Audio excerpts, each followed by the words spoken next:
হে friends, তো আপনারা কি 10,000 বাজেটের মধ্যে একটা বেস্ট গেমিং প্লাস একটা বেস্ট 5G ফোন নিতে যাচ্ছেন?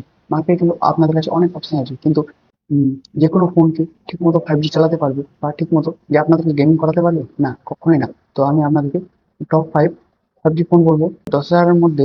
আমি আপনাদেরকে 5টা 5G ফোন কথা বলবো, তো এই ফোনগুলো আপনারা নিতে পারেন। তো ঠিক আছে, শুরু করি। তো ভিডিও শুরু করার আগে আপনারা ভিডিওতে লাইক করে দিন আর চ্যানেলটা সাবস্ক্রাইব করে দিন। তো ভিডিওটা আমি শুরু করি।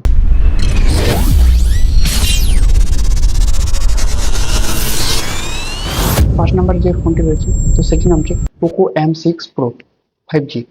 তো আপনারা যদি 5G ফোন প্লাস একটা গেমিং ফোন নিতে চান, তাহলে এই ফোনটি আপনারা নিতে পারেন।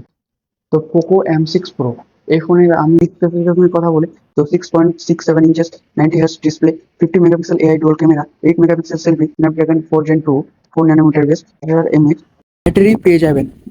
তো আপনারা কিন্তু এই ফোনটি যদি নিতে চান, তাহলে এই ফোনটি আপনারা গেমিং এর জন্য কনসিডার করতে পারেন। তারপর 4 নাম্বার যে ফোনটি আছে, তো সেটি হলো রিয়েলমি C65 5G। তো এই ফোনটিতে 9টা 5G ব্যান্ডস পাওয়া যায়, আর তার মধ্যে দুটো গুরুত্বপূর্ণ 5G ব্যান্ডসও পাওয়া যায়। আর যদি স্পেসিফিকেশনের কথা বলি, তাহলে এই ফোনে আপনারা পাচ্ছেন 6.76 inch HD plus display, 50 megapixel dual camera, Dimensity 6300, 5000 mAh battery. 3 নম্বর ফোনে রয়েছে আমাদের আমাদের Indian brand lava bless 2 5G। এই ফোনের স্পেসিফিকেশনের কথা বলি, তো 90 Hz IPS display, 50 megapixel AI dual camera, 8 megapixel selfie, MediaTek Dimensity 6020 5G processor, 5000 mAh battery, 18 ওয়াটের চার্জিং। 3 নম্বরে যে আমরা 5G ফোনটি রেখেছি, তো সেটি হচ্ছে মোটো G34 5G।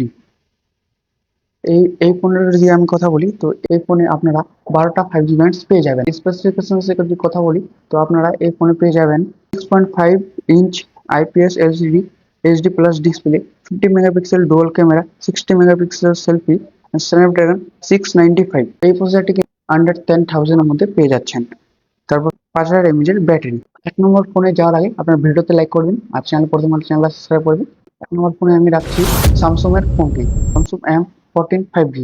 তো এই ফোনে রাখার কারণ কি, এই ফোনে আপনারা বড় ব্যাটারি পেয়ে যান, এই ফোনে আপনারা ভালো 5G নেটওয়ার্ক কানেক্টিভিটি পেয়ে যান, এই ফোনে আপনারা ভালো ক্যামেরা পেয়ে যান। যদি স্পেসিফিকেশনের কথা বলি, তো এই ফোনে 6.6 inches full HD plus 90 Hz display, 50 megapixel dual camera, 30 megapixel selfie. আর এই ফোনের প্রসেসর রয়েছে Exynos 1330, যে প্রসেসরটি 5 nm বেস, আর 6000 ব্যাটারি। আর এই ফোনে আপনারা 13টা 5G ব্যান্ড পেয়ে যাচ্ছেন। যে 5টা ফোনের কথা আমি বললাম ভিডিওতে, তো ওই ফোনগুলো আপনারা 10,000-এর মধ্যে বাই করতে পারবেন যদি আপনারা অফলাইন মার্কেটে নেন। ভিডিওটি শেষ করে এখানে। ভিডিওটি ভালো লাগলে লাইক করবেন, চ্যানেল প্রথম আসলে চ্যানেল সাবস্ক্রাইব করবেন। সবাই ভালো থাকুন, সুস্থ থাকুন, বাই।